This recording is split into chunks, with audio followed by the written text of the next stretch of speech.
Urbane legende su po definiciji priče koje su nastale na osnovu folklornih priča, ali i sa jakim savremenim pečatom. Iako nose naziv urbane, one bi se pre mogle definisati kao savremene legende, jer se odnose na priče koje kruže u postindustrijskoj epohi. Urbane ili savremene legende u ruralnim sredinama uglavnom se naslanjaju na prastara predanja i priče vezane za neko mesto ili objekat. Jedna od neobičnijih legendi su priče o kaluđerima utvarama, čija pojava se beleži tek nakon Drugog svjetskog rata. Verovatno kao stav nove vlasti prema organizovanim religijama.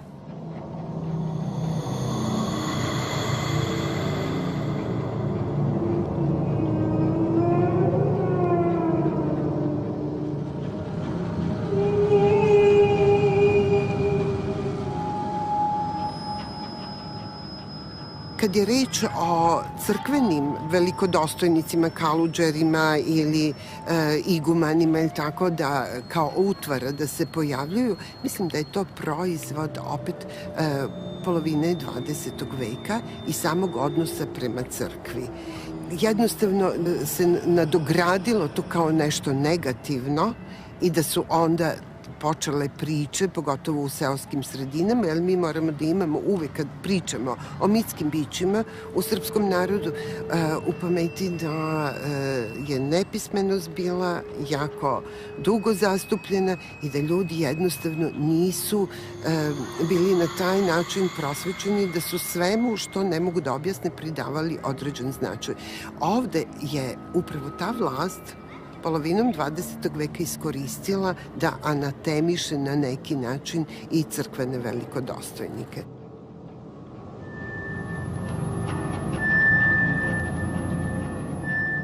Kad već govorimo o bićima koja su demonskog porekla, treba da znamo da naši ljudi ne samo što veruju, iskonski veruju da ta bića postoje.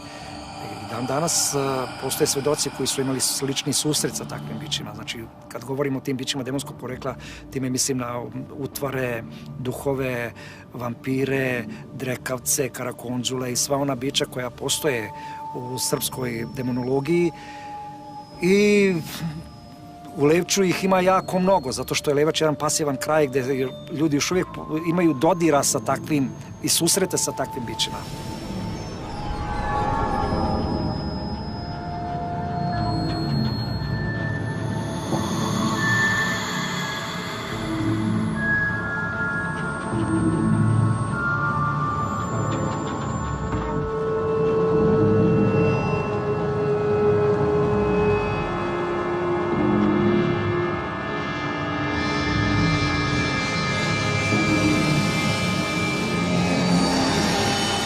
Tako da, recimo, mnogi ljudi su ovde videli, recimo, razne utvare. Evo, vidjet ćete priču čoveka koji je sreo utvaru kaluđera, nekoliko kaluđera tu u Rekovačkim šumama. Zatim jedna žena je isto tako videla kaluđera i još jedan svedok koji mi je isto ispričao. Znači, to su tri različita svedoka koji pričaju potpuno istu priču. Oni se ne znaju međusobno, znači da nikad nisu stupili u kontakt i nisu preuzeli jedan od drugog tu priču. Kad to ispričaju tri kredibilna svedoka, ja im verujem. Oni su videli utvaru monaha, kaluđera, ovde gore u Rekovačkim šumama. Ima i u Šumadiji priča da se kaluđer da odvede na stran puticu ili da, ali mi ne imamo tu priču recimo da je kolska kola negde skrenuo, nego tek u savremenom dobu da se nešto desilo, a da je kaluđer bio vinovnik.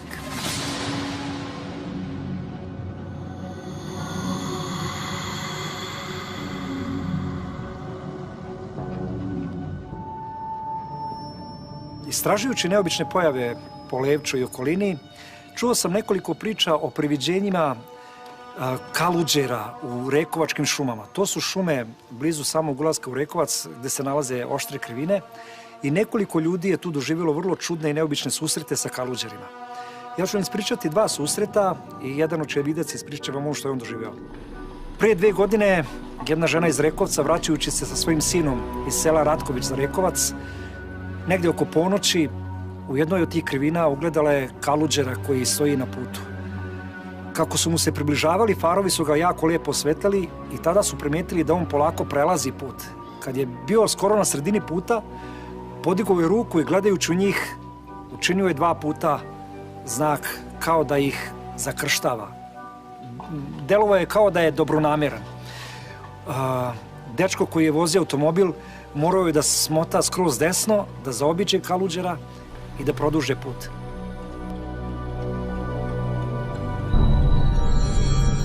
Oboje su se jako uplašili, nisu znali o čemu se radi, jednostavno vidjeli su zaista čoveka sa bradom i u kaluđerskom modelu. Otišli su kući, o tome više nisu htjeli da razgovaraju nekoliko dana, tek kasnije sam saznao da se to zaista dogodilo.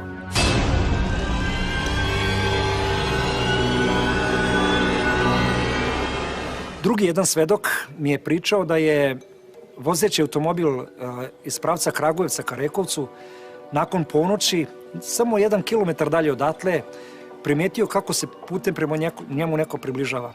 Također su farovi osvetljali grupu ljudi. Kad im je prišao bliže, video je da su to kaluđeri koji pognuti glava idu u njegovom pravcu i prolazeći pored njega nestali su u mraku. Pitao se otkud kaluđeri u pola noći ovde, ali nije dobio naravno nikakav odgovor, bio je sam, prošao je pored njih, hvala Bogu, ništa mu se nije desilo.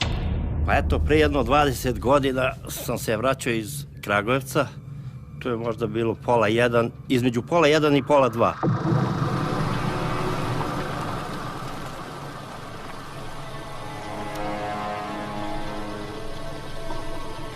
I kad smo se vraćali u Ratkovičke šume, na krivini jednoj, tamo ima jedan kao potočić malo,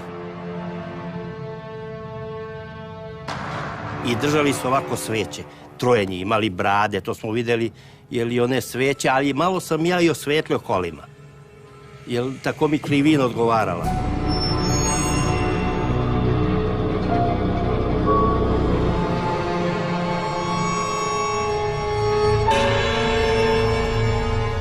I u tom, kad sam to video, ja sam mislio da li ja nisam prevideo i pitao suprugu, jel si ti videla nešto? Kaže, jesam videla.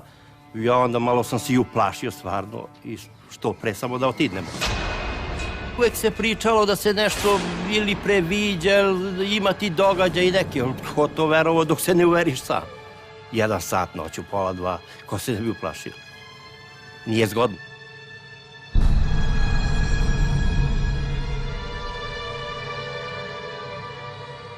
U dolini Dulinske reke je nekada bio manastir za koji se zna, sada nema tragova tog manastira, ali se zna da je postojao. I prema pričanju meštana iz okoline, Turci su pobili te kaluđere iz tog manastira.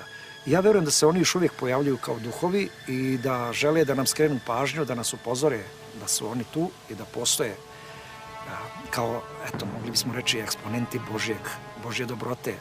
Oni ne žele nikome zlo, naprotiv se pojavljuju samo kao nešto što je opomena, ako tako mogu da kažem.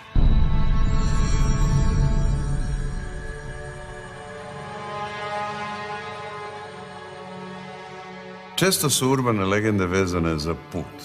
Posebno ako je taj put poznat po oštrim krivinama ili ako jednostavno prolazi kroz nenastanjena ili pusta mesta.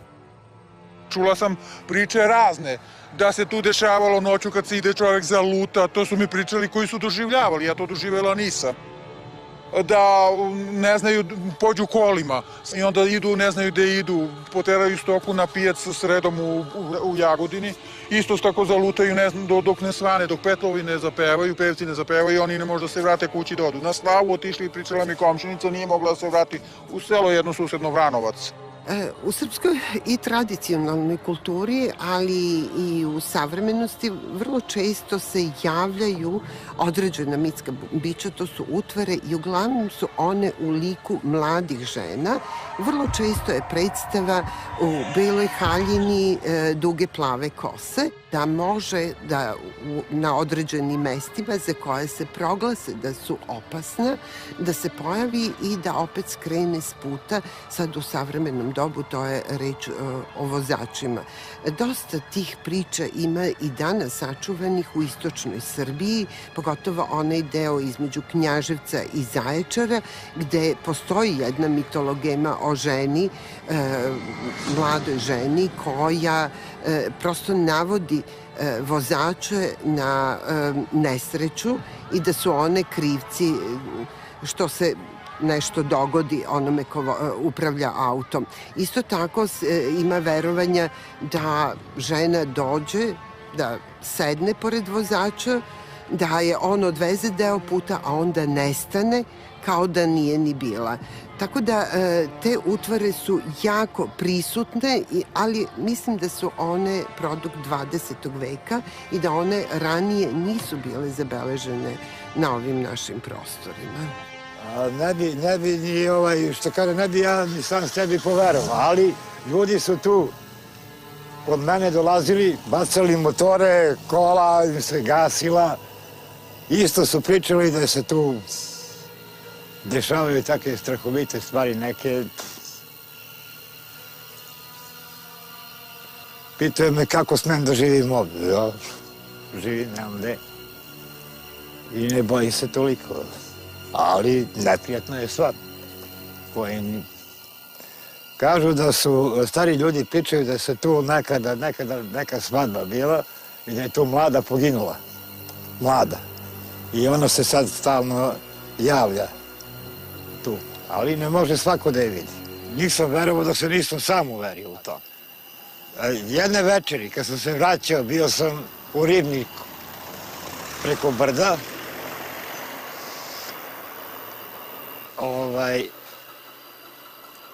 Bilo je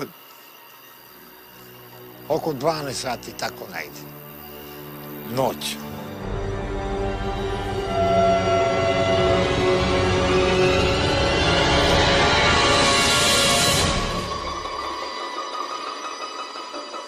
Vraćao sam se, doduše ja nisam plaštljiv, nisam sujeveran, dok nisam se uverio da ima nešto.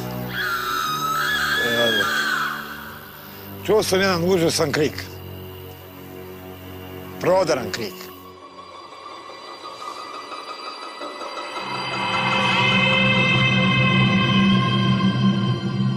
I odjedanput ispred mene stvori se kao žena neka. U belom, kao ono venčanica. I tako negde oko 10 metra ispred mene. Stala na put.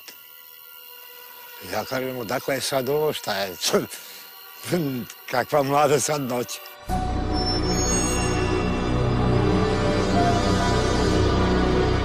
Ja stojim, ona stoji.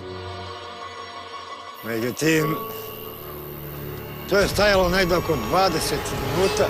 Odjedanput se izgubilo. Kao da je odletela, eto. Kao da je neka ptica bila. Međutim, vidio sam lepo, to je žena. Čekao sam autobus, u 10 uveče je bilo tada, da idem na posao.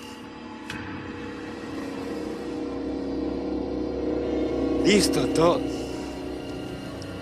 isto ta žena, slično, isto nije slično, nego isto. Uz neki, kao neki vetar da je duno, stala ispred mene. Tad ja je nisam video višnje, od mene nisam je video ništa.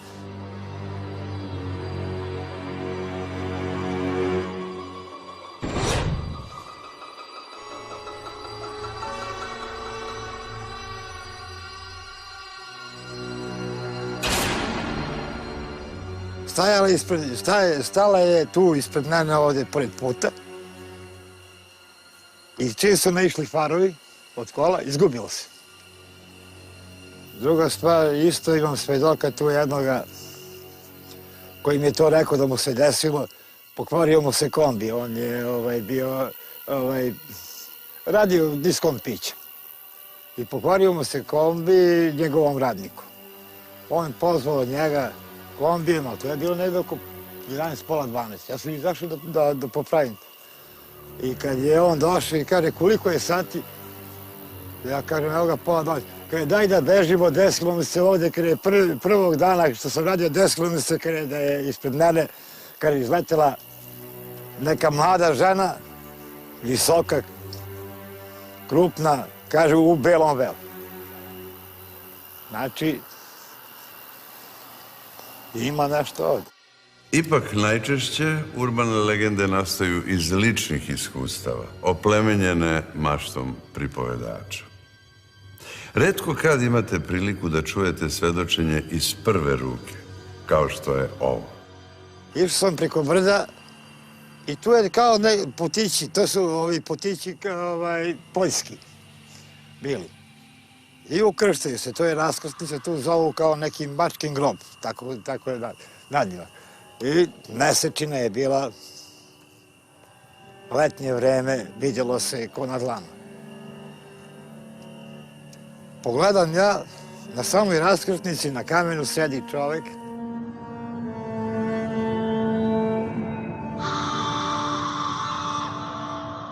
I ja priđem, dobro veče, koliko sam ja rekao dobro veče, odjedan put, kao vuk, kao pas neki ogroman, na mene skoči.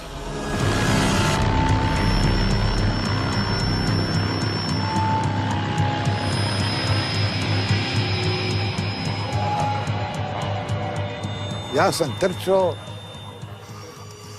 išlo je za mnom. Sam gledao lance.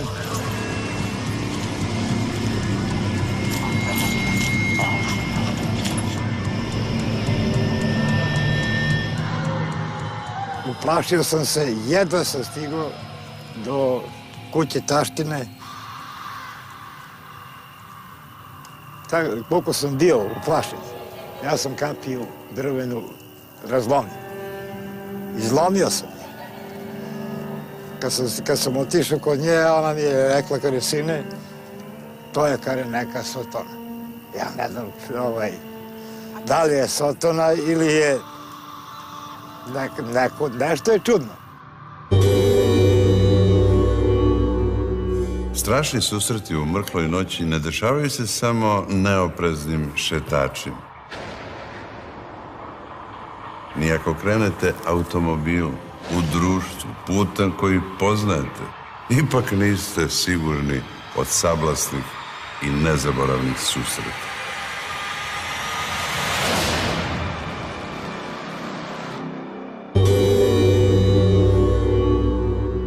Strašni susreti u mrkloj noći ne dešavaju se samo neopreznim šetačima.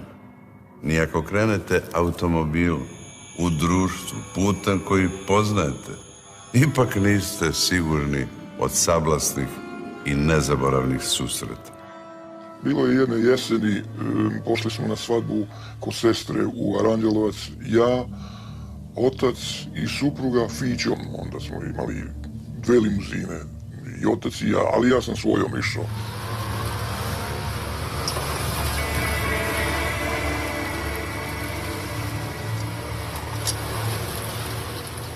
U povratku Fića počeo nešto da štuca, neće dobro da ide. Kad negde u Rači čujemo muziku, pored puta, za sreću ili nesreću, Fića stane.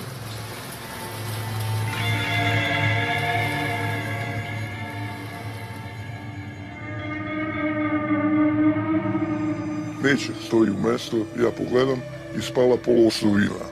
Pošto ja dosta dobro poznajem mehaniku, ja legnem u noć, 2 sata, legnem dole, namontiram, namestim to, jer mi je bila pukla šasija tada, nije bilo nešto u redu. Sve u redu, slušam muziku, montiram, otac i supruga sede u autu, malo je hladnjikavo bilo jesenje vreme. Nastavljamo put, na ulasku u Svilajnac ponovo ispadne poloosovina. Tako 3 puta nam se to dešavalo. I na kraju kad smo prošli Svilajnac, ja prema Bobovi, na jednoj oštroj krivini, ja zovem lakat krivina, jedna jako oštra i jedno brdo je bilo. Fića stade i više nema. I to je već možda nekih 3 sata bilo. Nešto dobro. ajde, malo smo i umorni i ovo, ja sam pridremao, legao sam na volan, naslonio sam se, supruga je bila s desne strane, pozadi, otac do mene je bio. U jednom momentu mene žena zove, kaže, vidi čovek, kaže, sa desne strane automobila, sa gornje strane, to je bila gornja strana, vidim ja, pogledam, bacim pogled,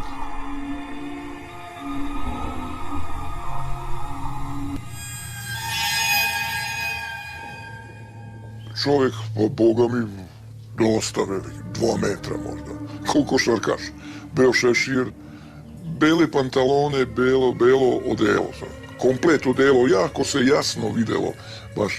U tom momentu čujem ja neki auto, Fićin kombi plave boje, sjećam se dobro, dolaze ti momci do nas, iza nas staju, ja izađem, kaže, slušajte, došli smo da vas, kaže, odatle izvučemo. Ali da budete iskreni da nam kažete, kaže, gde vam je onaj čovjek u belom odelu. I sad ja rekao, daj čovječe, pusti, nemoj da me maltretiraš. Kaže, nemoj slučajno nešto da pokušate, kaže, jer mi smo naoružani, kaže oni, ne. Ma šta da pokušam, čovječe, vidiš me, idem sa svadbe, još su mi za Aranđelovce poslali gajbu mineralne vode, one prirodne, onda vidim meso, pečenje poslali. Dobro, kaže, vidim da ste iskreni, a vi ste mi, kaže, poznati od nekud jedan. Rekao, moguće ja. Sad ne pričam ja čime se bavim i ništa, okrenu ljudi auto lepo, zakače me. I kaže, znate zašto smo došli? Rekao, nemam pojma. Kaže, došli smo da vas izvučemo odavde, jer to je mesto jako nečisto, kaže. Tu je mnogo izginulo ljudi, kaže, ovde u ovom delu, ovde ima jedna vikendica, kaže, tu niko ne može da prenoći, kaže, tu noću po tavanu nešto lupa, kaže. Ništa, rekao, ajde. Izvuku oni mene, ošlepaju me do centra Bobove i kaže mi do ovde, dobro. I ja već se svanjiva i ja lepo legnem i ponovo namestim tu polosovinu i nastavim svoj put, dođem kući. Susret sa mrtvim čovekom jedna je od omiljenih tema urbanih legendi. Takav događaj može vas zadesiti bilo gde, u šumi, na polju, ali i po izlasku iz kafane.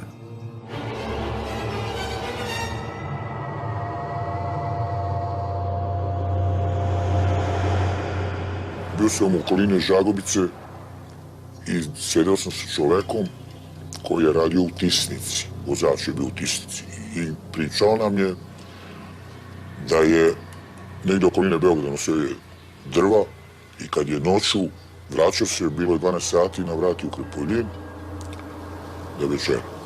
To je bila neka stara kafana i toj kafani imala muzika. On je podalje od kafane parkirao svoj kamion, došao je u kafanu, naručio je, tu je večerao, negde 12, pola 1, izađe.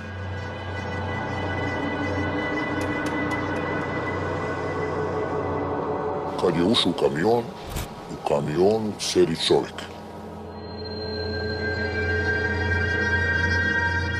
On je tog čoveka poznao, a taj je čovjek tih godina vozio traktor i poginuo. On je rodom iz Ribara, na tom ribarskom putu. Kako ga je vozio, ništa nisu razgovarali.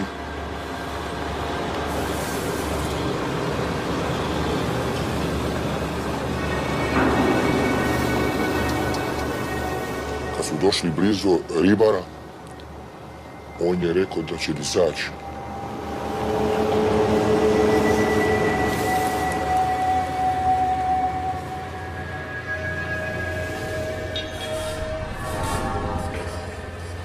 I ovaj je stao da on izađe i pitao koliko košta.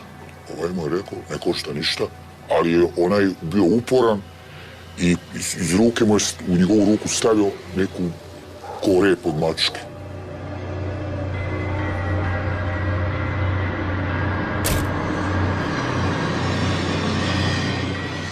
I taj čovjek, taj šofer, od tog dana drhtao je. Tako je i ostatak života proveo, drhtao. A taj traktorista, sa njim su imali problema i seljali. Tu Ribare ima svoje salaše stoka kod tih salaša i on je noću odvezivo stoku, pustao je po Detalina, pa tamo imali su puno problema sa tom čovekom. I šta je, to opet priča da su starije žene, imale žene,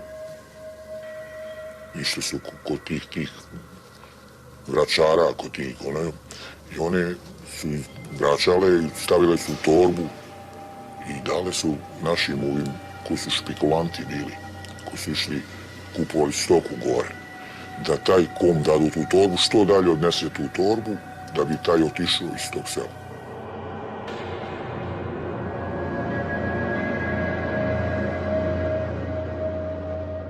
Prijatelj mog prijatelja mi je pričao da zna čoveka koji je... Sigurno ste bar jednom u životu čuli tu frazu.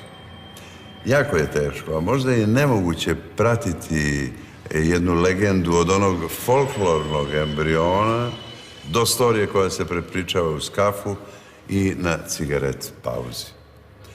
U svakom slučaju, postojanje ovakvih priča dokazuje da ljudska želja da shvati neshvatljivo nikad ne prestaje. U tome je lepota, a i značaj ovih priča. I zato oslušnite malo oko sebe. 1000 priča bruji oko vas.